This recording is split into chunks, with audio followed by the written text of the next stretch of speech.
أشهد أن لا إله إلا الله وحده لا شريك له وأشهد أن محمدا عبده ورسوله أما بعد فأعوذ بالله من الشيطان الرجيم بسم الله الرحمن الرحيم الحمد لله رب العالمين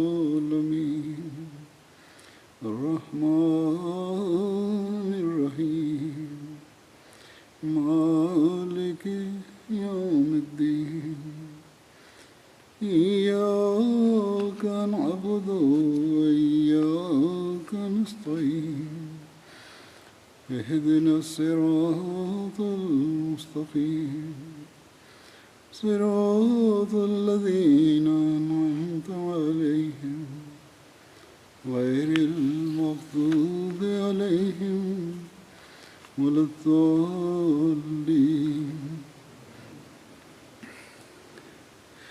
إلا تنصروه وقد نصره الله إذ أخرجه الذين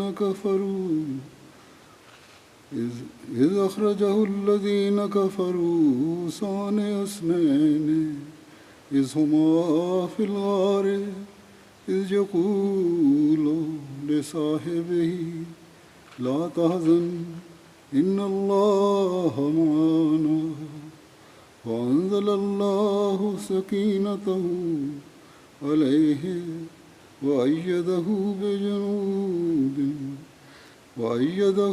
بجنود لم تروها وجعل كلمة الذين كفروا السفلى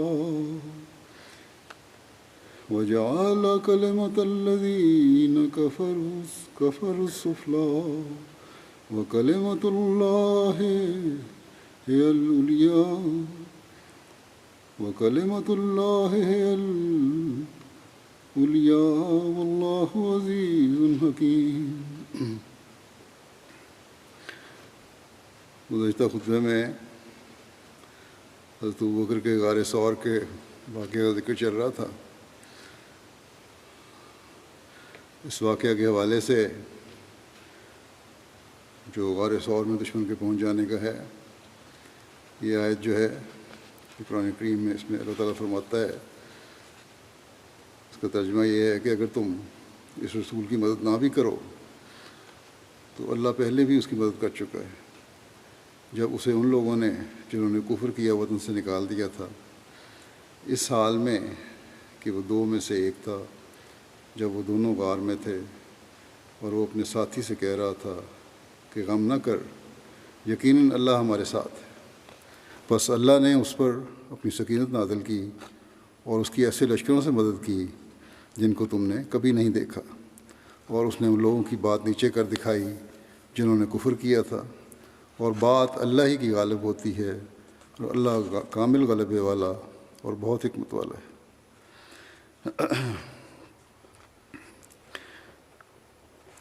قرآن شریف میں غار ثور کے واقعے کے حوالے سے یہ ذکر ہے.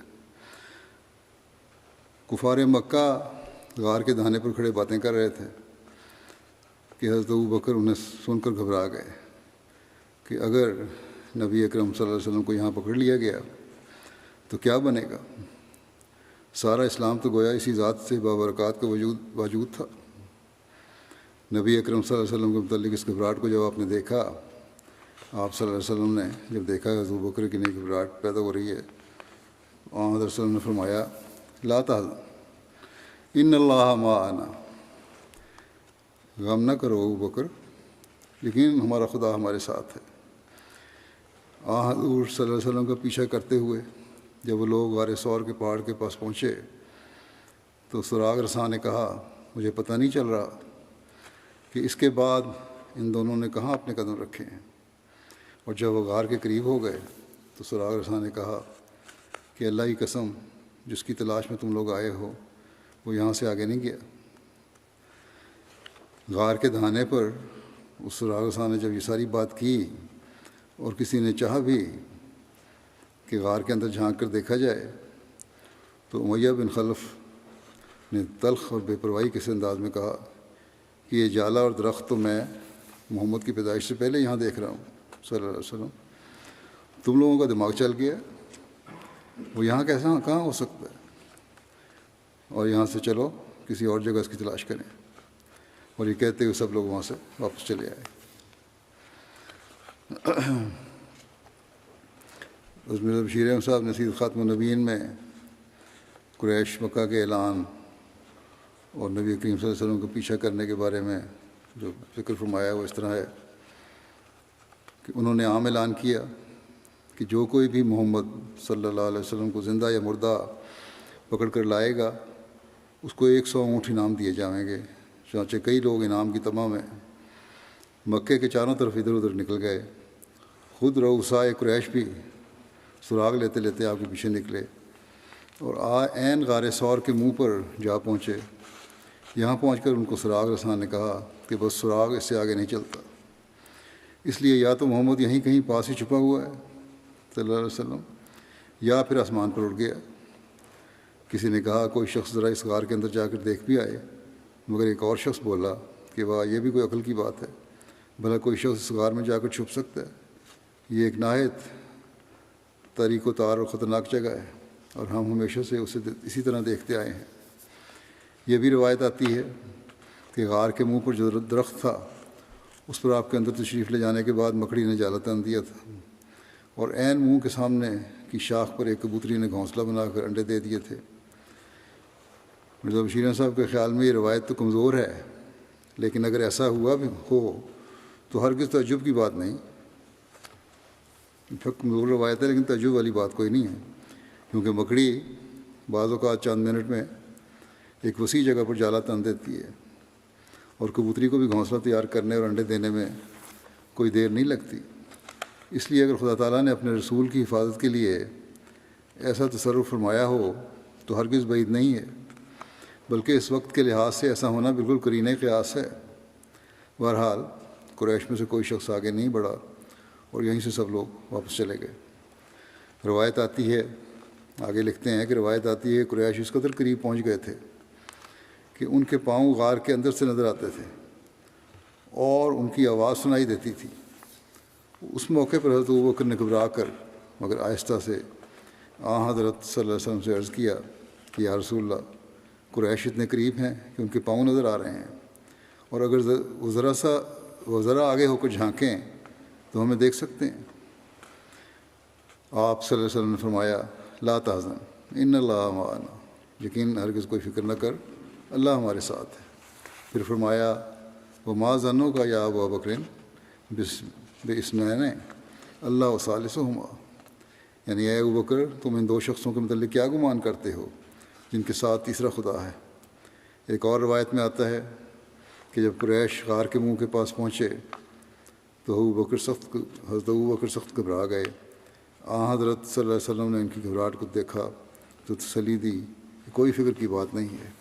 اس پر حضرت ابوبکر نے رقت بھری آواز میں کہا ان قتلت فانا رجل واحد وان قتلت انت ہلاکت الامہ، یا رسول اللہ اگر میں مارا جاؤں تو میں تو بس ایک اکیلی جان ہوں، لیکن اگر خدا نخواستہ آپ پر کوئی آ جائے تو پھر تو گویا ساری امت کی امت مٹ گئی۔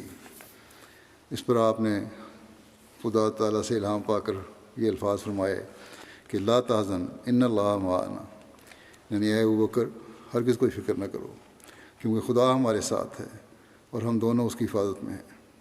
یعنی تم تو میری وجہ سے فکر مند ہو اور تمہیں اپنے جوش اخلاص میں اپنی جان کا کوئی غم نہیں، مگر خدا تعالیٰ اس وقت نہ صرف میرا محافظ ہے بلکہ تمہارا بھی، اور وہ ہم دونوں کو دشمن کے شر سے محفوظ رکھے گا۔ خاتم النبیین کا یہ حوالہ ہے۔ تو مسلم معود اس کی تفصیلات بیان کرتے ہوئے فرماتے ہیں ایک جگہ کہ جب رسول کریم صلی اللہ علیہ وسلم کو اللہ تعالیٰ کی طرف سے ہجرت کا حکم ملا تو آپ صلی اللہ علیہ وسلم حضرت ابوبکر کو اپنے ساتھ لے کر جبل ثور کی طرف تشریف لے گئے، جو مکے سے کوئی 6-7 میل کے فاصلے پر ہے، اور اس پہاڑ کی چوٹی پر ایک غار میں چھپ کر بیٹھ گئے۔ صبح جب کفار نے دیکھا کہ آپ اپنے گھر میں موجود نہیں اور ہر قسم کے پہرے کے باوجود محمد رسول اللہ صلی اللہ علیہ وسلم کامیابی کے ساتھ نکل گئے ہیں، تو وہ فوراً آپ کی تلاش میں نکل کھڑے ہوئے، اور انہوں نے مکے کے چند بہترین کھوجی جو پاؤں کے نشانات پہچاننے میں بڑی بھاری دسترس رکھتے تھے اپنے ساتھ لیے، جو انہیں جبل سور تک لے آئے، اور انہوں نے کہا کہ بس محمد رسول اللہ صلی اللہ علیہ وسلم اگر ہیں تو یہی ہیں، اس سے آگے اور کہیں نشان نہیں ملتا۔ اس وقت یہ کیفیت تھی کہ دشمن غار کے عین سر پر کھڑا تھا، اور غار کا منہ تنگ نہیں تھا جس کے اندر جھانکنا مشکل ہو، مگر وہ ایک فراخ منہ کی کھلی غار ہے جس کے اندر جھانک کر بڑی آسانی سے معلوم کیا جا سکتا تھا کہ کوئی شخص اندر بیٹھا ہے یا نہیں، مگر ایسی حالت میں بھی محمد رسول اللہ صلی اللہ علیہ وسلم پر کوئی خوف طاری نہیں ہوتا، بلکہ آپ کی قوت قدسیہ کی برکت سے حضرت ابوبکر کا دل بھی مضبوط رہتا ہے، اور وہ موسیٰ کے ساتھیوں کی طرح یہ نہیں کہتے کہ ہم پکڑے گئے، بلکہ انہوں نے اگر کچھ کہا تو یہ کہ یا رسول اللہ، دشمن اتنا قریب پہنچ چکا ہے کہ اگر وہ ذرا سا بھی نظر نیچی کرے تو ہمیں دیکھ سکتا ہے، مگر رسول کریم صلی اللہ علیہ وسلم نے فرمایا اسکت یا ابوبکر اثنان اللہ ثالثہما، ابوبکر خاموش رہو، ہم اس وقت دو نہیں بلکہ ہمارے ساتھ ایک تیسرا خدا بھی ہے، پھر وہ کیوں کر ہمیں دیکھ سکتے ہیں؟ چنانچہ ایسا ہی ہوا، باوجود اس کے دشمن غار کے سر پر پہنچ چکا تھا، پھر بھی اسے یہ توفیق نہ ملی کہ آگے بڑھ کر جھانک سکتا، اور وہیں سے بڑبڑاتے وہی بکتے ہوئے واپس چلا گیا۔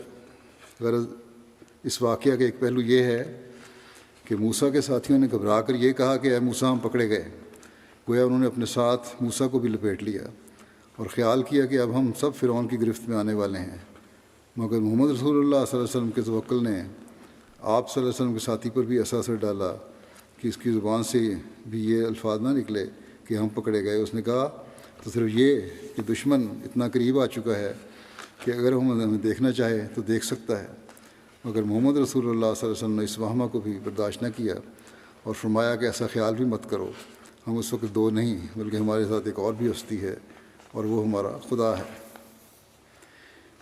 حضرت مسلم موعود ایک اور جگہ فرماتے ہیں جب مکے کے لوگوں نے رسول کریم صلی اللہ علیہ وسلم پر انتہا درجہ کے مظالم شروع کر دیے اور ان کی وجہ سے دین کی اشاعت میں روک پیدا ہونے لگی، تو اللہ تعالیٰ نے آپ کو حکم دیا کہ مکہ چھوڑ کر چلے جائیں۔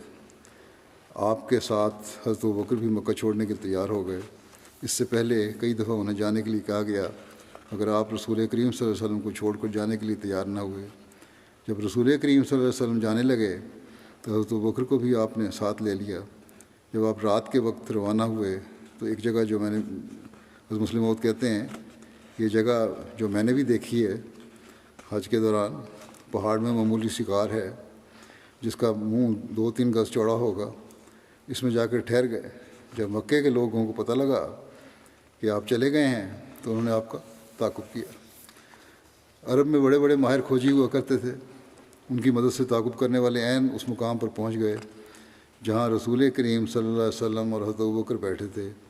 خدا کی قدرت کہ غار کے منہ پر کچھ جھاڑیاں اگی ہوئی تھیں جن کی شاخیں آپس میں ملی ہوئی تھیں، اگر وہ لوگ شاخوں کو ہٹا کر اندر دیکھتے تو رسول کریم صلی اللہ علیہ وسلم اور حضرت ابوبکر بیٹھے ہوئے نظر آ جاتے۔ جب کھوجی وہاں پہنچے تو انہوں نے کہا کہ یا تو وہ آسمان پر چڑھ گئے ہیں یا یہاں بیٹھے ہیں، اس سے آگے نہیں گئے۔ خیال کرو اس وقت کیسا نازک موقع تھا۔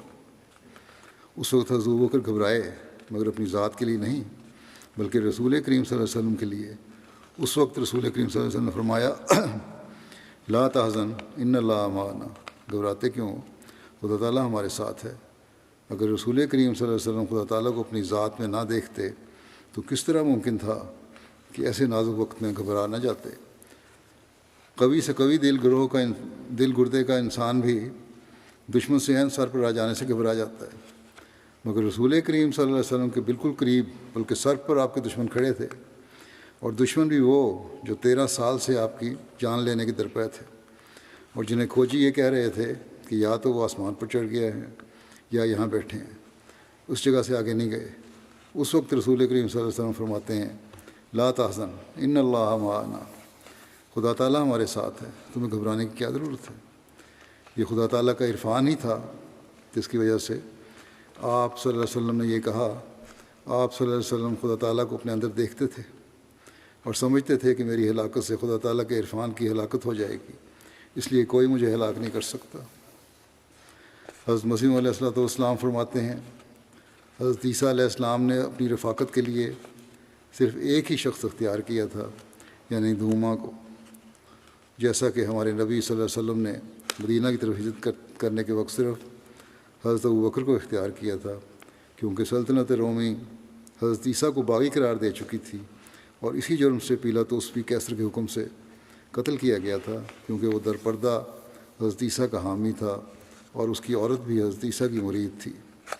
بس ضرور تھا کہ حضرت عیسیٰ اس ملک سے پوشیدہ طور پر نکلتے، کوئی قافلہ ساتھ نہ لیتے، اس لیے انہوں نے اس سفر میں صرف دوما حواری کو ساتھ لیا، جیسا کہ ہمارے نبی صلی اللہ علیہ وسلم نے مدینہ کے سفر میں صرف ابوبکر کو ساتھ لیا تھا، اور جیسا کہ ہمارے نبی صلی اللہ علیہ وسلم کے باقی اصحاب مختلف راہوں سے مدینہ میں حضرت صلی اللہ علیہ وسلم کی خدمت میں جا پہنچے تھے، ایسا ہی حضرت عیسیٰ علیہ السلام کے حواری مختلف راہوں سے مختلف وقتوں میں حضرت عیسیٰ علیہ السلام کی خدمت میں جا پہنچے تھے۔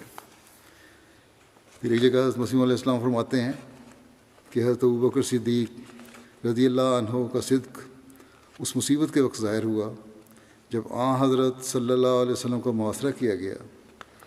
گو بعض کفار کی رائے اخراج کی بھی تھی، مگر اصل مقصد اور کثرت رائے آپ کے قتل پر تھی۔ ایسی حالت میں حضرت ابوبکر نے اپنے صدق اور وفا کا وہ نمونہ دکھایا جو عبدالآباد تک کے لیے نمونہ رہے گا۔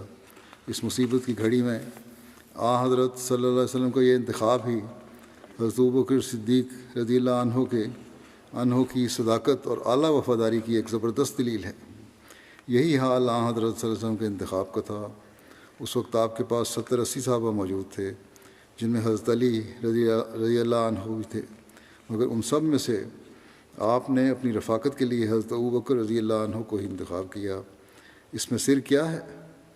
بات یہ ہے کہ نبی خدا تعالیٰ کی آنکھ سے دیکھتا ہے اور اس کا فہم اللہ تعالیٰ ہی کی طرف سے آتا ہے، اس لیے اللہ تعالیٰ نے ہی حضرت صلی اللہ علیہ وسلم کو کشف کے ذریعے اور الہام سے بتا دیا کہ اس کام کے لیے سب سے بہتر اور موزوں حضرت ابوبکر رضی اللہ تعالیٰ عنہ ہی ہے۔ ابوبکر اس ساعت عسر میں آپ کے ساتھ ہوئے۔ یہ وقت خطرناک آزمائش کا تھا۔ حضرت مسیح پر جب اس قسم کا وقت آیا تو ان کے شاگرد ان کو چھوڑ کر بھاگ گئے اور ایک نے لعنت بھی کی، مگر صحابہ کرام میں سے ہر ایک نے پوری وفاداری کا نمونہ دکھایا۔ غرض حضرت ابوبکر رضی اللہ عنہ نے آپ کا پورا ساتھ دیا اور ایک غار میں، جس کو غار ثور کہتے ہیں، آپ جا چھپے۔ شریر کفار جو آپ کی اظہار رسانی کے لیے منصوبے کر چکے تھے، تلاش کرتے ہوئے اس غار تک پہنچ گئے۔ حضرت ابوبکر صدیق رضی اللہ عنہ نے عرض کی کہ اب تو یہ بالکل سر پر ہی آپ پہنچے ہیں، اور کسی نے ذرا پیچھے نگاہ کی تو دیکھ لے گا اور ہم پکڑے جائیں گے۔ اس وقت آپ نے فرمایا، لا تحزن ان اللہ معنا، کچھ غم نہ کھاؤ، اللہ تعالیٰ ہمارے ساتھ ہے۔ اس لفظ پر غور کرو کہ حضرت صلی اللہ علیہ وسلم حضرت ابوبکر صدیق کو اپنے ساتھ ملاتے ہیں، چنانچہ فرمایا ان اللہ معنا میں آپ دونوں شریک ہیں، یعنی اللہ تعالیٰ تیرے اور میرے ساتھ ہے۔ اللہ تعالیٰ نے ایک پلے پر حضرت صلی اللہ علیہ وسلم اور دوسرے پر حضرت صدیق کو رکھا ہے۔ اس وقت دونوں ابتلا میں ہیں، کیونکہ یہی وہ مقام ہے جہاں سے یا تو اسلام کی بنیاد پڑنے والی ہے یا خاتمہ ہو جانے والا ہے۔ دشمن غار پر موجود ہیں اور مختلف قسم کی رائے زنیاں ہو رہی ہیں۔ بعض کہتے ہیں کہ اس غار کی تلاشی کرو، کیونکہ نشان پا یہاں تک ہی آ کر ختم ہو جاتا ہے، لیکن ان میں سے بعض کہتے ہیں کہ یہاں انسان کا گزر اور دخل کیسے ہوگا؟ مکڑی نے جالا تنا ہوا ہے، کبوتر نے انڈے دیے ہوئے ہیں۔ اس قسم کی باتوں کی آوازیں اندر پہنچ رہی ہیں اور آپ بڑی صفائی سے ان کو سن رہے ہیں۔ ایسی حالت میں دشمن آئے ہیں کہ وہ خاتمہ کرنا چاہتے ہیں اور دیوانے کی طرح بڑھتے آئے ہیں، لیکن آپ کی کمال شجاعت کو دیکھو کہ دشمن سر پر ہے، اور آپ صلی اللہ علیہ وسلم اپنے رفیق صادق صدیق کو فرماتے ہیں، لا تحزن ان اللہ معنا۔ یہ الفاظ بڑی صفائی کے ساتھ ظاہر کرتے ہیں کہ آپ صلی اللہ علیہ وسلم نے زبان ہی سے فرمایا، کیونکہ یہ آواز کو چاہتے ہیں، اشارے سے کام نہیں چلتا۔ باہر دشمن مشورہ کر رہے ہیں اور اندر غار میں خادم اور مخدوم بھی باتوں میں لگے ہوئے ہیں۔ اس امر کی پرواہ نہیں کی گئی کہ دشمن آواز سن لیں گے۔ یہ اللہ تعالیٰ پر کمال ایمان اور معرفت کا ثبوت ہے۔ خدا تعالیٰ کے وعدوں پر پورا بھروسہ ہے۔ حضرت صلی اللہ علیہ وسلم کی شجاعت کے لیے تو یہ نمونہ کافی ہے۔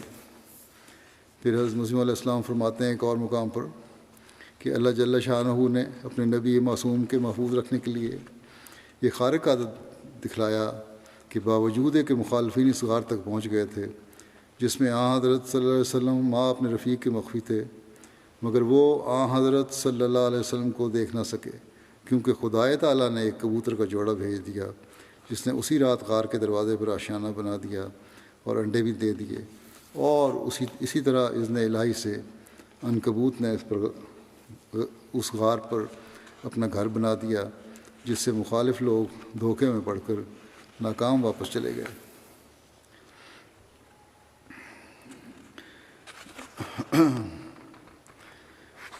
پھر روایت میں آتا ہے کہ پہلے سے طے شدہ پروگرام کے مطابق حضرت ابوبکر کے ہونہار صاحبزادے حضرت عبداللہ بن ابوبکر رات کو غار ثور آتے اور دن بھر کی مکہ کی ساری خبریں دیتے، ہدایات لیتے، اور اگر صبح اس طور سے مکہ واپس چلے جاتے کہ جیسے رات مکے میں ہی بسر کی ہو، اور ساتھ ہی عامر بن فہیرہ کی ذہانت ہے کہ رات کو دودھ والی بکریوں کا دودھ دینے کے بعد بکریوں کے ریوڑ کو اس طرح واپس لاتے کہ حضرت عبداللہ بن ابوبکر کے قدموں کے نشانوں کو بھی ساتھ ساتھ مٹا دیا جاتا۔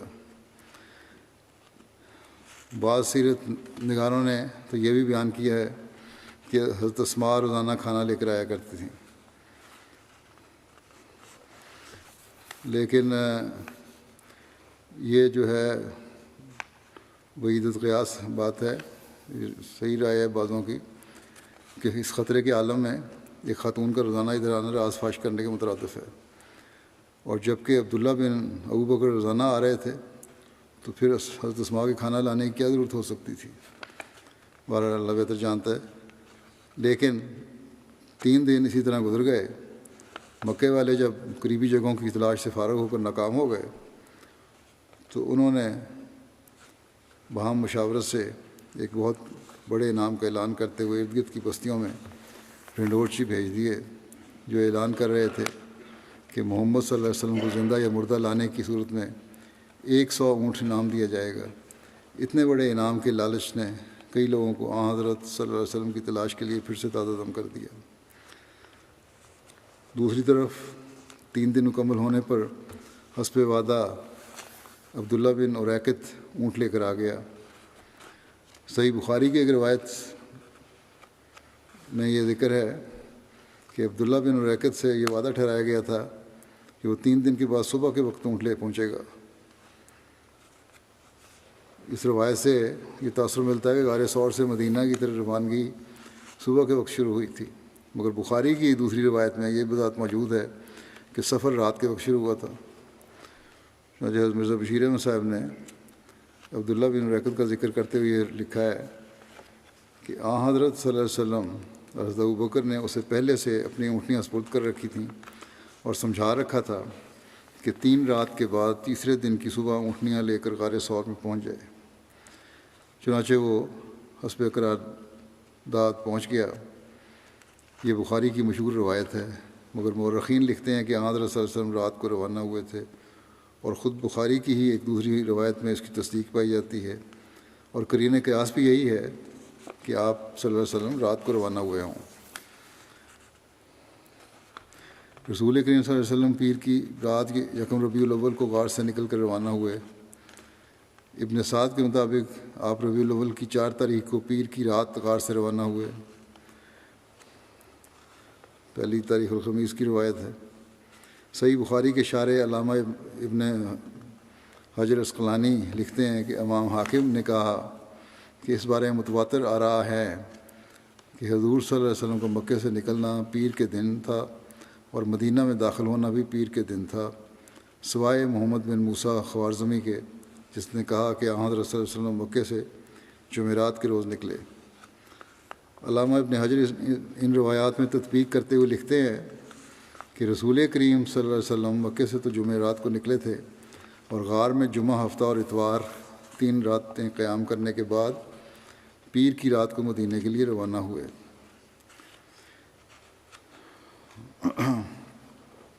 حضرت صلی اللہ علیہ وسلم ایک اونٹنی جس کا نام قصوہ ملتا ہے اس پر سوار ہوئے۔ حضرت ابوبکر نے اپنی اونٹنی پر اپنے ساتھ عامر بن فہیرہ کو سوار کیا اور ریکت اپنے اونٹ پر سوار ہوا۔ حضرت ابوبکر کے پاس گھر میں کل سرمایہ 5 یا 6 ہزار درہم تھا، وہ بھی ساتھ لیا۔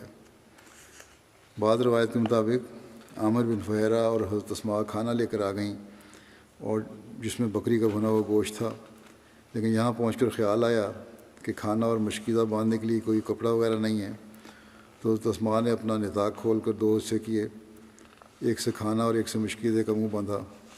نبی کریم صلی اللہ علیہ وسلم نے حضرت اسماء کو جنت میں 2 نطاقوں کی بشارت دی اور ان سب کو رخصت کیا اور یہ دعا کرتے ہوئے سفر شروع کیا، اللہم اصحبنی فی سفری واخلفنی فی اہلی، کہ اے اللہ میرے سفر میں تو میرا ساتھی ہو جا اور میرے اہل میں میرا قائم مقام ہو جا۔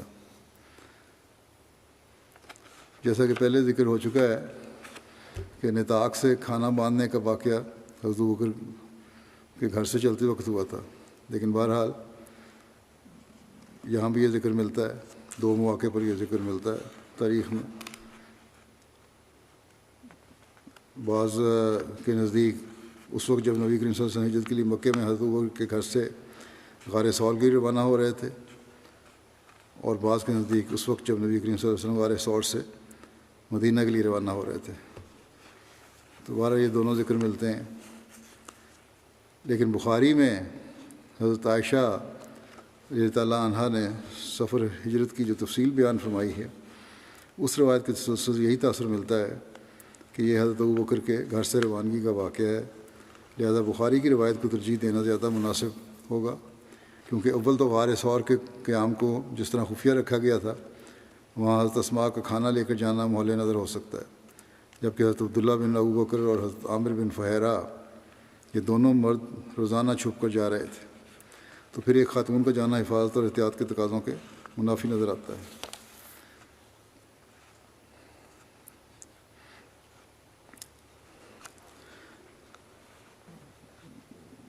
بہرحال گھر میں بھی نطاق سے کھانا باندھنے کے جو واقعہ ہے، اس میں بھی حضرت اسماء کی فدائیت اور والہانہ محبت کی جھلک بھی نمایاں ہوتی ہے، کہ بجائے اس کے کہ اس وقت کھانا باندھنے کے لیے کوئی اور چیز ڈھونڈنے میں وقت ضائع کریں۔ غار میں تو کہا جا سکتا نہیں غار میں واقعہ ہوگا کیونکہ وہاں کوئی چیز نہیں تھی، لیکن گھر میں بھی یہ واقعہ ہو سکتا ہے کہ فوری طور پر کوئی چیز نہ ملی ہو اور وقت ضائع ہونے کا خدشہ ہو، تو اپنا کمر بند کھول کر کھانا باندھ کر حضرت ابوبکر اور حضرت صلی اللہ علیہ وسلم کو رخصت کیا۔ اس لیے بخاری کی روایت کے مطابق یہ زیادہ درست معلوم ہوتا ہے کہ کھانا باندھنے کا واقعہ حضرت ابوبکر کے گھر سے رخصت ہونے کا ہوگا، نہ کہ غار ثور سے مدینہ کی طرف سفر کے آغاز کا۔ بہرحال واللہ عالم۔ حضرت اسماء بیان کرتی ہیں کہ جب رسول اللہ صلی اللہ علیہ وسلم حضرت ابوبکر اور حضرت ابوبکر رضی اللہ عنہ ہجرت کے لیے نکلے تو حضرت ابوبکر نے اپنا سارا مال ساتھ لے لیا، جو 5 یا 6 ہزار درہم تھا۔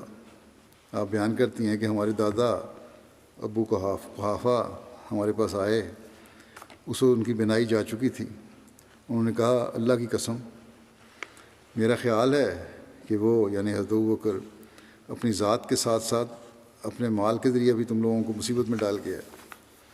اس پر حضرت اسماء کہتی ہیں میں نے کہا کہ نہیں دادا جان، ہرگز نہیں، وہ تو ہمارے لیے بہت سا مال چھوڑ گئے ہیں۔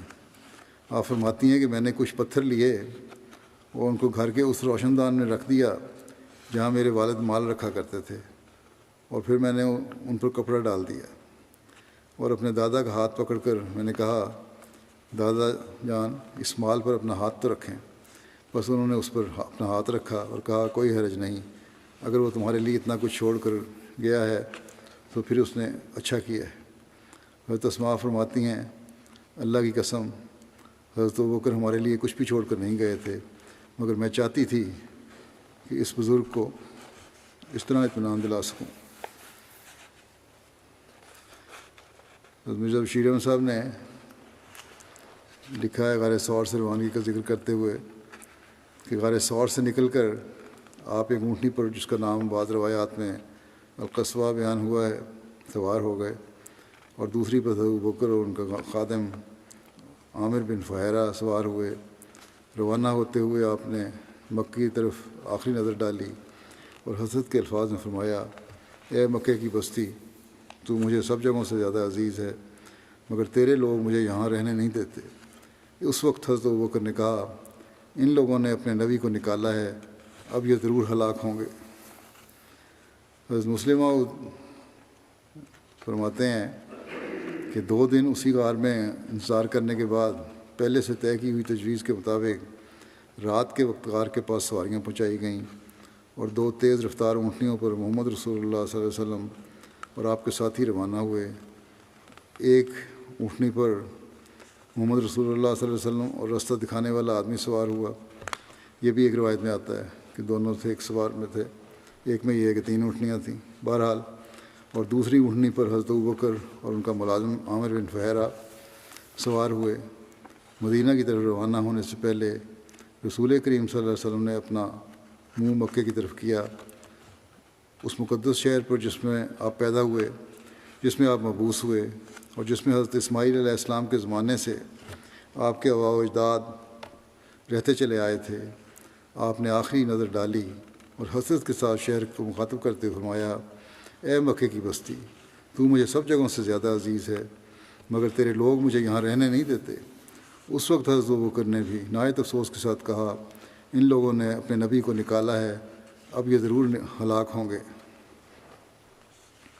ایک روایت کے مطابق جب جوفہ مقام پر پہنچے، یہ جوفہ جو ہے یہ مکہ سے تقریباً 82 میل کے فاصلے پر ہے، تو یہ آیت نازل ہوئی، ان الذی فرض علیک القرآن لا رادک الی معاد، یقیناً وہ جس نے تجھ پر قرآن کو فرض کیا ہے تجھے ضرور ایک واپس آنے کی جگہ کی طرف واپس لے آئے گا۔ ساری رات یہ سفر جاری رہا، یہاں تک کہ جب دوپہر کا وقت ہونے لگا تو ایک چٹان کے سائے میں قافلہ استراحت کے لیے رکا۔ حضرت ابوبکر نے بستر کیا اور نبی اکرم صلی اللہ علیہ وسلم سے آرام فرمانے کی درخواست کی۔ چنانچہ نبی صلی اللہ علیہ وسلم لیٹ گئے، پھر حضرت ابوبکر باہر نکل گئے تا دیکھیں کہ تعاقب کرنے والوں میں سے کوئی آ تو نہیں رہا۔ اتنے میں دور سے بکریوں کا ایک چرواہا بھی سائے کی تلاش میں ادھر آ نکلا۔ حضرت ابوبکر کہتے ہیں کہ میں نے اس سے پوچھا، لڑکے تم کس کے غلام ہو؟ اس نے کہا قریش کے ایک شخص کا ہوں۔ اس نے اس کا نام لیا اور میں نے اس کو پہچان لیا۔ میں نے کہا کیا تمہاری بکریوں میں کچھ دودھ ہے؟ اس نے کہا ہاں۔ میں نے کہا کیا تم ہمارے لیے کچھ دودھ دو گے؟ اس نے کہا ہاں۔ چنانچہ میں نے اسے دودھ دوہنے کے لیے کہا۔ اس نے اپنی بکریوں میں سے ایک بکری کی ٹانگ اپنی پنڈلی اور ران کے درمیان پکڑ لی۔ پھر میں نے اس کو کہا کہ پہلے تھن کو اچھی طرح صاف کرو، پھر اپنی نگرانی میں دودھ برتن میں ڈلوایا، اس میں پانی ڈالا تاکہ دودھ کی حدت کچھ کم ہو جائے، اور دودھ حضور صلی اللہ علیہ وسلم کی خدمت میں پیش کیا۔ بعض روایت میں ہے کہ جب حضرت ابوبکر دودھ لے کر حاضر ہوئے تو نبی اکرم صلی اللہ علیہ وسلم ابھی تک سوئے ہوئے تھے۔ حضرت ابوبکر نے مناسب نہ سمجھا کہ آپ کے آرام میں خلل کیا جائے، چنانچہ آپ کے بیدار ہونے کا انتظار کرنے لگے۔ بیدار ہونے پر دودھ پیش کیا اور عرض کیا، یا رسول اللہ پئیں، اور آپ نے اتنا پیا کہ حضرت ابوبکر کہتے ہیں کہ میں خوش ہو گیا۔ پھر میں نے کہا، یا رسول اللہ کوچ کا وقت آ پہنچا ہے؟ آپ نے فرمایا ہاں۔ یا ایک روایت میں یہ ذکر ہے کہ نبی اکرم صلی اللہ علیہ وسلم نے فرمایا کہ اب سفر دوبارہ شروع کیا جائے۔ عرض کیا گیا، جی ہاں میرے آقا۔ چنانچہ سفر پھر شروع ہوا۔ سراقہ بن مالک کا تعاقب، اس کا واقعہ یہ ہے کہ اریکت جیسے ماہر راستہ شناس کی نگرانی میں ساحلی بستیوں کی جانب سے مدینہ کی طرف یہ سفر شروع کیا گیا تھا، جو کہ مدینہ کے عمومی راستے سے مختلف روٹ تھا۔ مکہ اور اس کے ارد گرد کی بستیوں میں 100 اونٹ انعام کا اعلان عام ہو چکا تھا، اور بہت سے لوگ چاہتے تھے کہ یہ گراں قدر انعام انہیں ملے۔ سراقہ بن مالک بیان کرتے ہیں، بعد میں یہ مسلمان ہو گئے تھے، اور اسلام لانے کے بعد انہوں نے خود یہ واقعہ بیان کیا ہے کہ ہمارے پاس کفار قریش کے ایلچی آئے۔ ان لوگوں نے رسول اللہ صلی اللہ علیہ وسلم اور حضرت ابوبکر ہر دو کی دیت مقرر کی ہوئی تھی، ان لوگوں کے لیے جو ان دونوں کو قتل کرے گا یا انہیں زندہ پکڑ لے گا۔ سراقہ کہتے ہیں میں اپنی قوم بنو مدلج کی ایک مجلس میں بیٹھا ہوا تھا کہ ایک شخص ان کے سامنے سے آیا اور ہمارے پاس کھڑا ہوا جب کہ ہم بیٹھے ہوئے تھے.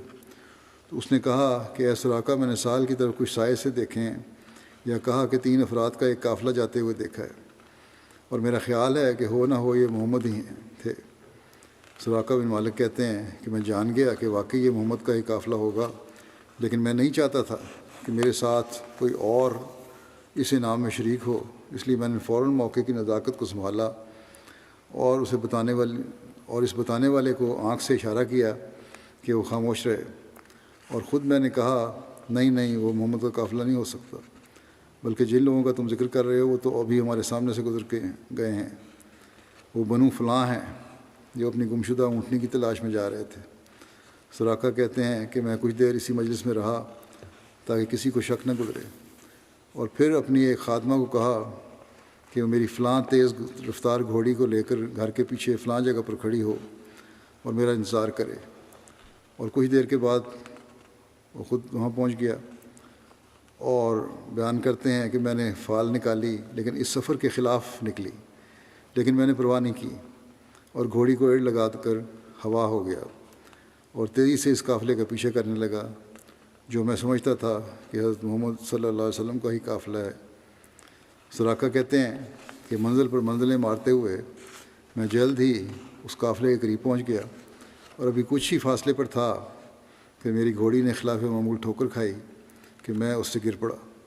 پھر میں اٹھ کھڑا ہوا اور میں نے فال نکال لی، اور فال پھر میرے ارادے کے خلاف نکلی، مگر میں چاہتا تھا کہ محمد صلی اللہ علیہ وسلم کو واپس لے کر جاؤں اور 100 اونٹنیوں کے نام حاصل کروں. پھر میں اٹھا اور گھوڑی پر سوار ہوا، اور اب میں اتنے قریب ہو چکا تھا کہ نہ صرف میں یہ پہچان چکا تھا کہ یہ محمد اور ابو بکر ہیں، بلکہ مجھے محمد صلی اللہ علیہ وسلم کی کچھ پڑھنے کی آواز بھی آ رہی تھی کہ اتنے میں میری گھوڑی نے بری طرح ٹھوکر کھائی اور اس کی ٹانگیں ریت میں دھنس گئیں اور میں اس سے گر پڑا.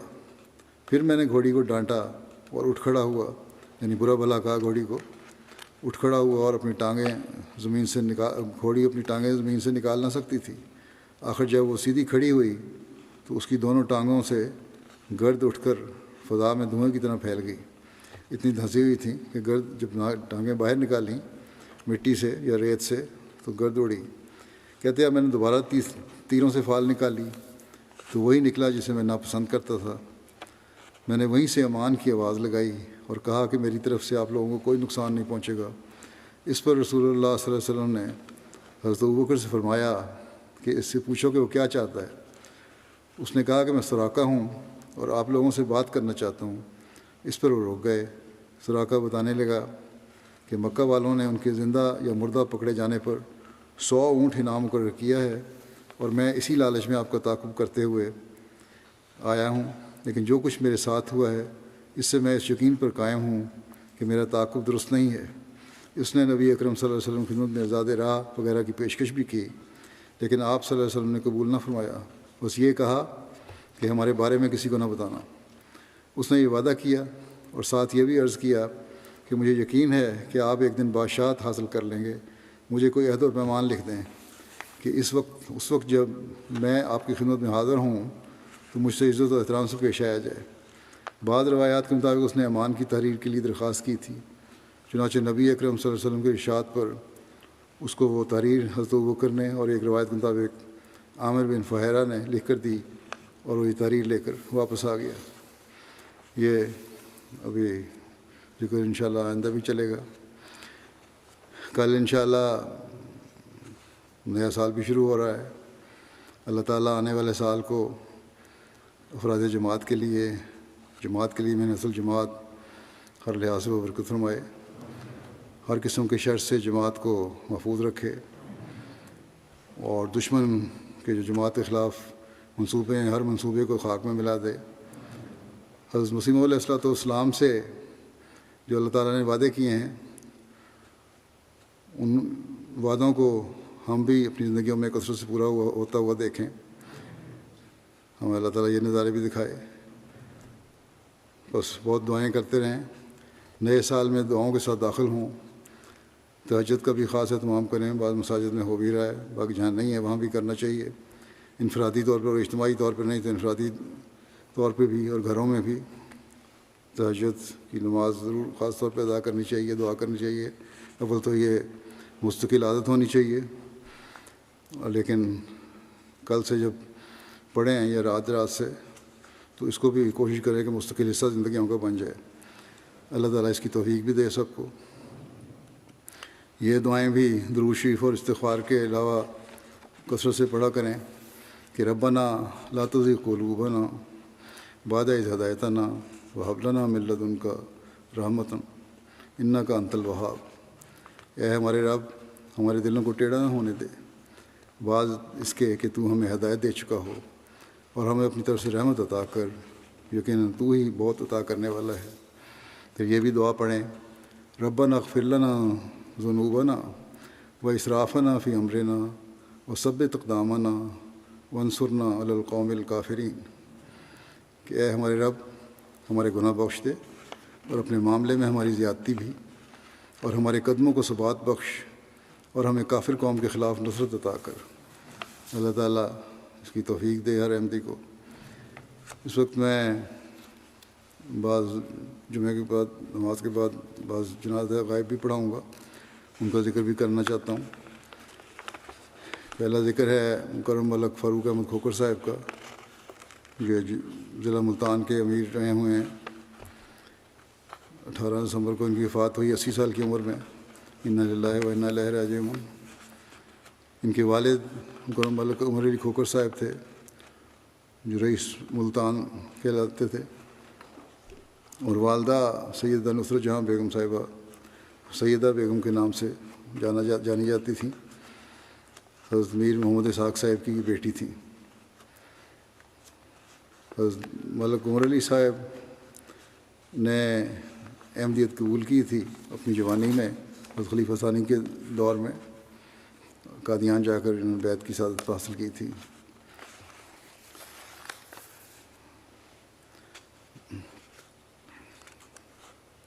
ان کی ملک عمر علی صاحب کی وفات جلدی ہو گئی تھی۔ اس وقت ملک فاروق احمد صاحب بھی 22 سال کی عمر کے تھے، تقریباً جوان تھے۔ کراچی میں کچھ بزنس تھا ملک صاحب کا علاوہ زمینوں کے، اس کو انہوں نے بڑا آسن رنگ میں سنبھالا، اور اپنی والدہ 2 والدہ تھیں اور ان کی اور بہن بھائیوں کی کا بڑی پرورش کی۔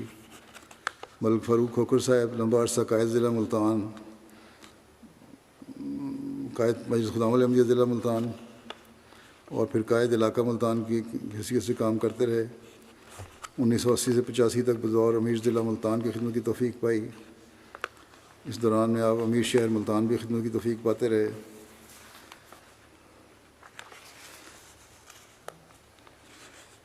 ان کی شادی 1968 میں حضرت مرزا عزیز احمد صاحب کی بیٹی دردانہ صاحبہ سے ہوئی تھی۔ خلیفہ ثالث نے نکاح پڑھایا تھا۔ اللہ تعالیٰ نے آپ کو 1 بیٹے اور 5 بیٹیوں سے نوازا۔ آپ کی اہلیہ بیان کرتی ہیں کہ بہت ہی محبت کرنے والے اور خیال رکھنے والے تھے، چھوٹی چھوٹی باتوں کا خیال رکھتے، باقاعدہ تہجد پڑھتے، اور مجھے بھی روزانہ تہجد کے لیے اٹھاتے تھے۔ جس دن وفات ہوئی ہے اس رات بھی نفل پڑھے اور نماز پڑھی اور پھر سو گئے۔ ہر وقت باوضو رہنے کی کوشش کرتے تھے۔ کہتے ہیں جب ابھی امیر جماعت نہیں تھے، لیکن کسی احمدی کا کوئی مسئلہ ہوتا، کسی وقت بھی کسی کا آ جاتا یا اس کا فون آ جاتا، تو فوری طور پہ کام کے لیے تیار ہوتے۔ جب امیر جماعت بنے تو مجھے یہ حکم تھا، کہتی ہیں کہ ہر وقت کھانے اور چائے کا انتظام تیار رہنا چاہیے، کسی وقت بھی کوئی مہمان آ سکتا ہے۔ کہتے ہیں مجھے نہیں یاد کبھی میرا گھر مہمانوں سے خالی ہو، یا کوئی نہ کوئی مستقل آ کے ٹھہرا ہو۔ بعض مربیان کو بھی گھر میں ٹھہراتے تھے۔ گھر جو تھا وہ دفتر ہی بنا رہتا تھا۔ بہت کھلے دل کے اور دل سے محبت کرنے والے تھے۔ سب غیر احمدی رشتہ دار بلکہ پورا کھوکھر خاندان ان کی بہت عزت اور احترام کرتا تھا، محبت کرتا تھا۔ انہوں نے ہمیشہ ان سے خوب نبھایا۔ اللہ تعالیٰ کے فضل سے قرآن مجید کی تلاوت بہت اچھی تھی۔ کہتی ہیں کہ جب تلاوت کرتی تھی میں تو میری تلاوت کو بغیر قرآن مجید کھولے اصلاح کرتے تھے۔ ان کے بیٹے طلحہ کہتے ہیں کہ اپنی دونوں ماؤں کا بہت خیال رکھا اور کبھی فرق نہیں کیا، اور اپنی تمام بہنوں بھائیوں کی شادیاں بھی خود ہی کروائیں۔ ان کا گھر ہمیشہ ان کے دل کی طرح ہر ایک کے لیے کھلا تھا، خاص طور پر وقفین جماعت کے لیے۔ ایک گھر تھا ان کا خیرہ گلی مری میں، اور یہ کہا کرتے تھے یہ تو میں نے بنایا ہی جماعت کے لیے، کبھی کسی کو انکار نہیں کیا، جو بھی جا کے رہنا چاہتا تھا رہتا تھا وہاں۔ 1984 کے حکومتی آرڈیننس کے بعد کے آزمائشی دور میں خدا کے فضل سے یہ کہتے ہیں کہ اپنی دلیرانہ پرسنالٹی سے ملتان ضلع اور شہر کے تمام ساتھیوں کو ہمیشہ ہمت دلاتے رہے، کبھی کمزور نہیں پڑنے دیا۔ اس خلیفہ رابع کے جو سفر تھا ہجرت کا، اللہ کے فضل سے حضور کے قافلہ میں شامل ہونے کی ان کو توفیق ملی، اور ایک جگہ ایک موقع پر قافلے کو لیڈ بھی کیا، انہوں نے راستہ صحیح گائیڈ کیا۔ لکھتے ہیں ان کے بیٹے کہ ابا کی امارت کے دوران ہمارا گھر سے زیادہ دفتر بنا ہوتا تھا، خوب رونق ہوتی تھی۔ زمینوں کا کام اپنے چھوٹے بھائی کے سپرد کر دیا اور اپنا تمام وقت دین کے لیے وقف کر دیا۔ ہر ایک آیا کرتا تھا بے تکلف طبیعت تھی۔ غیر جماعت رشتہ داروں کی مالی مدد بھی کیا کرتے تھے۔ ان کے کہتے ہیں کہ ان کے جنازے میں ہمارے کچھ رشتہ دار آئے تو روتے ہوئے کہنے لگے آج ہم لاوارث ہو گئے ہیں، کیونکہ ان کی مدد کیا کرتے تھے۔ کہتے ہیں ہمیشہ ہمیں نماز کی تلقین کرتے، خاص طور پر فجر کی نماز کی۔ ان کی چھوٹی بیٹی فائزہ کہتی ہیں کہ ابا کا اللہ پر توکل ہمارے لیے ایک مثال تھی۔ ہر طرح کا زمانہ دیکھا، نوجوانی میں یتیم ہوئے، ہر طرح کے حالات دیکھے، تنگی بھی اور آرام بھی، مگر میں نے بچپن سے دیکھا ہے کہ ابا نے اللہ پر توکل کا برملا اظہار کیا، اور ہمیشہ کہتے کہ میرے ہر کام اللہ تعالیٰ خود کرتا ہے۔ کہتی ہیں کہ ابا کو خلافت سے بے انتہا محبت تھی، اور خلافت کا ذکر کرتے ہوئے رو پڑتے تھے، اور ایک ابتلا بھی ان پر آیا اور اس کو بھی انہوں نے بڑے صبر اور دعاؤں کے ساتھ گزارا۔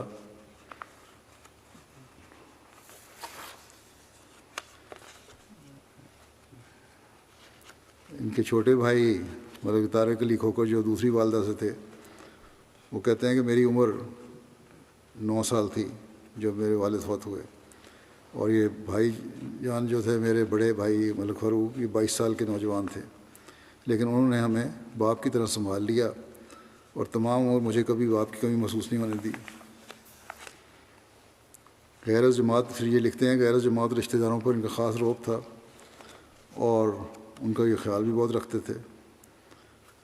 بے شمار احمدی خاندانوں کی کفالت کر رہے تھے، بہت سے بچوں کو تعلیم دلوا کر برسر روزگار کیا۔ پھر کہتے ہیں کہ میرے بھائی ہر ضرورت مند کو قرضہ دیتے تھے، اور کبھی واپسی کا مطالبہ نہیں کیا، ہمیشہ اس نیت سے دیتے تھے کہ قرضہ حسنہ ہے۔ بہت سے نوابائے کہتے ہیں کہ ہمیں احمدیت میں داخل ہونے کے بعد ملک فاروق احمد کھوکر صاحب نے اپنوں کی طرح سنبھال کر ہماری ضروریات کا خیال رکھا۔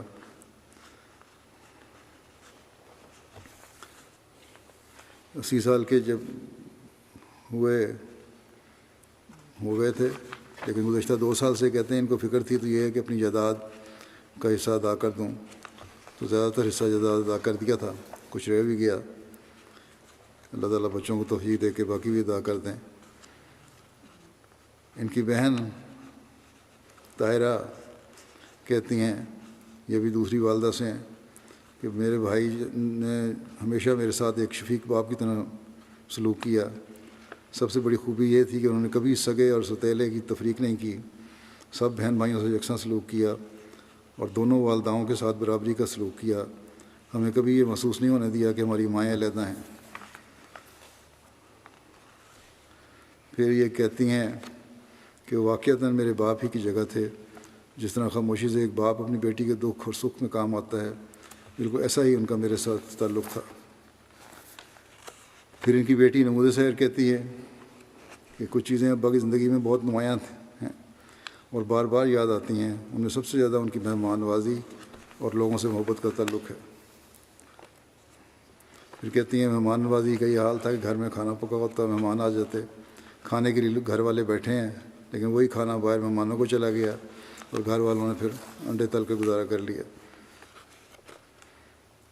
پھر کہتی ہیں کہ بہت سی غلطیاں زندگیوں میں ہوتی ہیں، انسان سے اونچ نیچ بھی ہو جاتی ہے، اور اس کی وجہ سے بعض اطلاع میں سے بھی ان کو گزرنا پڑا، لیکن کبھی خلافت کے بارے میں انہوں نے کوئی ایسی بات نہیں کی جس سے ہمیں کبھی خیال ہو کہ کوئی غلط فیصلہ ہوا ہے خلیفہ وقت کا۔ ہمیشہ ہمارے گھر میں خطبہ سننا اور جماعت سے تعلق رکھنا یہ خاص اہتمام سے ہوتا تھا۔ اللہ تعالیٰ ان سے مغفرت اور رحم کا سلوک فرمائے، ان کے بچوں کو صبر و حوصلہ دے اور نیکیوں میں بڑھنے کی توفیق عطا فرمائے۔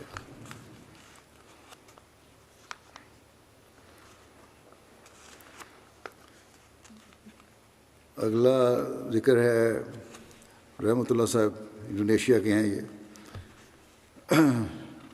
66 سال کی عمر میں ان کی وفات ہوئی، انا للہ و انا الیہ راجعون۔ مشرقی جاوا میں ان کی پیدائش ہوئی۔ 1980 میں جماعت انڈونیشیا کے سابق رئیس تبلیغ مکرم سیوطی عزیز احمد صاحب کے ذریعے بیعت کر کے جماعت میں داخل ہوئے۔ 1993 میں نظام وصیت میں شامل ہوئے۔ اپنی وفات تک وہاں کرنگ نٹگا کی جماعت وہاں خدمت کی توفیق ان کو ملتی رہی۔ پسماندگان میں اہلیہ کے علاوہ 3 بچے اور 6 نواسے شامل ہیں۔ ان کی اہلیہ نے لکھا کہ مرحوم نے خواب دیکھا تھا جس میں انہوں نے اپنے آپ کو لوگوں کے ہجوم کے درمیان قطاروں میں کھڑے دیکھا۔ انہوں نے خواب میں کسی سے پوچھا کہ کون سی قطار میں شامل ہو جاؤں۔ کسی نے ایک قطار کی طرف اشارہ کیا جس میں ایک مقدس ہستی تھی۔ مرحوم نے اس مقدس آدمی کو نہیں پہچانا۔ کچھ عرصے کے بعد معلوم ہوا کہ انہوں نے خواب میں جس مقدس ہستی کو دیکھا تھا وہ حضرت مسیح موعود علیہ السلام تھے۔ اسی وجہ سے مرحوم جماعت کی سچائی کے قائل ہو گئے اور پھر بیعت بھی کر لی۔ آپ کی بیٹی نے لکھا کہ مرحوم بیعت کے بعد مقامی جماعت کے علاوہ لوکل مجالس انصار اللہ میں خدمت جا لاتے رہے۔ جماعت کو مخالفین کی طرف سے حملے اور دھمکیاں ملتیں۔ مرحوم بڑی بہادری سے جماعت کی طرف سے دفاع کرتے تھے، بڑے سخی تھے۔ جب کوئی مدد مانگنے یا قرض لینے آتا تو ہمیشہ اس کی مدد کرتے۔ ان کی تیسری بیٹی نے لکھا کہ خلافت سے بے انتہا محبت رکھنے والے تھے اور بڑے اطاعت گزار تھے۔ عبدالباسط صاحب امیر انڈونیشیا لکھتے ہیں کہ بے پناہ محبت رکھنے والے تھے خلافت اور جماعت سے۔ کہتے ہیں وہاں ایک مغربی جاوا کے ایک شہر میں ایک جماعت ہے، وہاں چند مرتبہ مخالفین جماعت نے ہماری مسجد پر حملہ کیا اور مقامی حکومت کو جماعت کی سرگرمیوں پر پابندی لگانے کے لیے کہا۔ اس موقع پر رحمۃ اللہ صاحب نے بڑی بہادری سے مخالفین اور مقامی حکومت کا سامنا کیا اور ان کے اعتراضات کے جواب دیتے رہے، اور مرحوم کی کوششوں کی وجہ سے وہاں اب تک جماعت قائم ہے اور کوئی پابندی نہیں لگی گئی۔ اللہ تعالیٰ سے مغفرت اور رحم کا سلوک فرمائے، ان کے بچوں کو بھی نیکیاں جاری رکھنے کی توفیق عطا فرمائے۔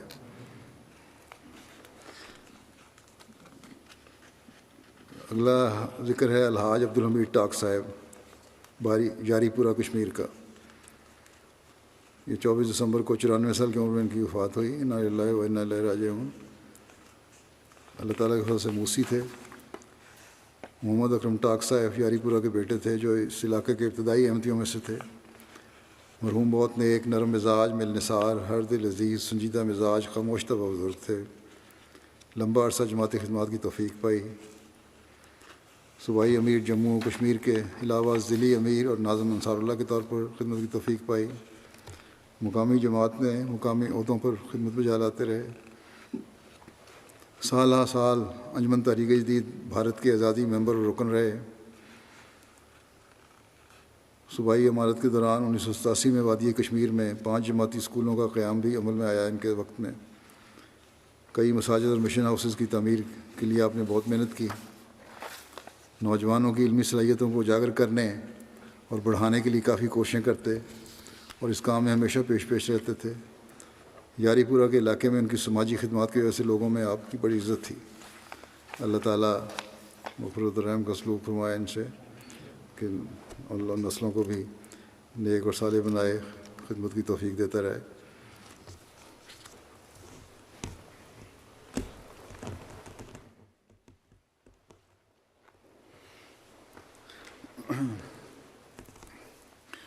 الحمد للہ الحمد لله نحمده ونستعينه ونستغفره ونؤمن به ونتوكل عليه ونعوذ بالله من شرور أنفسنا ومن سيئات أعمالنا من يهده الله فلا مضل له ومن يضلل فلا هادي له ونشهد أن لا إله إلا الله ونشهد أن محمدا عبده ورسوله عباد الله رحمكم الله إن الله يأمر بالعدل والإحسان وإيتاء ذي القربى وينهى عن الفحشاء والمنكر والبغي يعظكم لعلكم تذكرون اذكروا الله يذكركم وادعوه يستجب لكم ولذكر الله أكبر